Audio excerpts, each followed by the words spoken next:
নমস্কার বন্ধুরা, ঘরোয়া রান্নাবান্না চ্যানেলে আপনাদের সকলকে জানাই স্বাগত।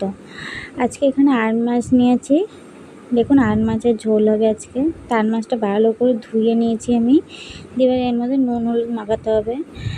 তাই এখানে নুন দিলাম পরিমাণ মতন হলুদ দিলাম, দিয়ে ভালো করে দেখুন বন্ধুরা আমি মাখিয়ে নিয়েছি। আর এখানে আমি একটু লেবুর রস দিয়ে দিচ্ছি। আপনারা চাইলে শুকনো লঙ্কার গুঁড়ো, সর্ষের তেল দিয়েও মাখাতে পারেন।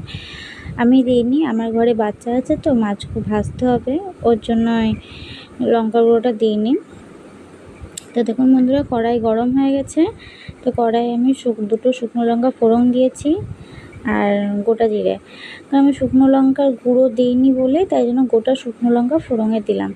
দিয়ে এবার দেখুন বন্ধুরা, আস্তে আস্তে মাছগুলো ছেড়ে দিচ্ছি, কারণ এই মাছ খুব ফোটে। আপনারা হাতে ঢাকা নিয়ে মাছগুলো দেবেন। তো দেখুন আমি দিয়েই কিন্তু ঢাকাটা দিয়ে দিয়েছি, ভীষণ ফোটে মাছগুলো। তো দেখুন বন্ধুরা, আমার মাছগুলোর এক পিঠ ভাজা ভাজা হয়ে গেছে। তো আর এক পিঠ ভাজার জন্য আমি উল্টে দিচ্ছি মাছগুলো, দিয়ে আরেক পিঠও আমি লাল লাল করে ভেজে নেব। তো দেখুন বন্ধুরা, আমার মাছগুলো লাল লাল করে ভাজা হয়ে গেছে, তাই আমি উঠিয়ে নিয়েছি একটা পাত্রে। দিয়ে এবার মাছের ঝোলে আলু দিয়ে করব। তো এবার আলুগুলো আমি ওই তেলটার মধ্যে দিয়ে আলুগুলো ভেজে নেব। তো দেখুন বন্ধুরা, আমি আলুগুলো দিয়ে দিয়েছি। আপনারা কীরকমভাবে করেন আমাকে কমেন্ট অবশ্যই জানাবেন। তো আলুগুলো দেখুন আমি একটু ভাজা ভাজা করে নেব।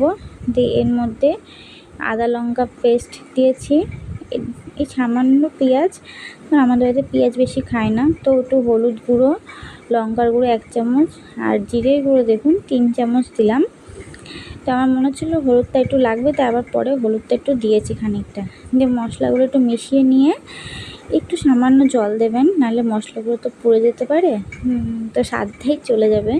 তো দেখুন আমি একটু জল দিয়ে ভালো করে নাড়াচাড়া করে মশলাগুলোকে কষিয়ে নেব, যতক্ষণ না তেল বেরোচ্ছে ততক্ষণ। তো দেখুন দিয়ে আমি মশলাগুলোকে ভালো করে কষিয়ে নিচ্ছি আস্তে আস্তে। এরকমভাবে নাড়াচাড়া করতে থাকবেন, নাহলে পুড়ে যাওয়ার সম্ভাবনা বেশি থাকে। তো দেখুন বন্ধুরা, আমার মশলার থেকে তেলটা ছেড়ে গেছে ভালো মতনই, এরকম নাড়াচাড়া করে যেতেই হবে। তো দেখুন বন্ধুরা, আমার মশলা কষানো কমপ্লিট। দিয়ে আমি এর মধ্যে এবার জল দিয়ে দেবো পরিমাণ মতন। তো দেখুন পরিমাণ মতন আমি জল দিয়ে দিচ্ছি। এখানে আমি এভাবে জল দিয়েছি কারণ আমি একটু বুঝতে অসুবিধা হচ্ছিলো তখন, ওই জন্য এভাবে জল দিচ্ছি। জলটা কতটা লাগবে একবারে বুঝতে পারছিলাম না, সেই জন্য আপনারা আপনাদের আইডিয়া মতন জলটা দেবেন। তো দেখুন আমার ঝোলটা ফুটে গেছে, ফুটে গেলে মাছগুলো দিয়ে দিচ্ছি। আর আস্তে আস্তে মাছগুলো দিয়ে ভালো করে ফোটাতে হবে। মাছ না ফোটালে মাছগুলো একটু নরম হবে না। তো যতক্ষণ আলুটা সিদ্ধ ততক্ষণ একটু মাছগুলো ফোটাবেন।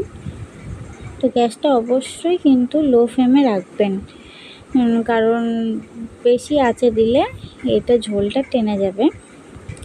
তো দেখুন বন্ধুরা, আমি মাছের মধ্যে ধনেপাতা দিয়ে দিয়েছি। আপনাদের ওটা ভিডিও করার সময় পাইনি, ওটার জন্য। তো দেখুন ধনেপাতা দিয়ে একটুখানি ফুটিয়েছি। তো দেখুন আমার মাছের ঝোল প্রায় কমপ্লিট। দিয়ে আমি একটা পাত্রে এটা নামিয়ে নিলাম। ধন্যবাদ বন্ধুরা আমার ভিডিওটি দেখা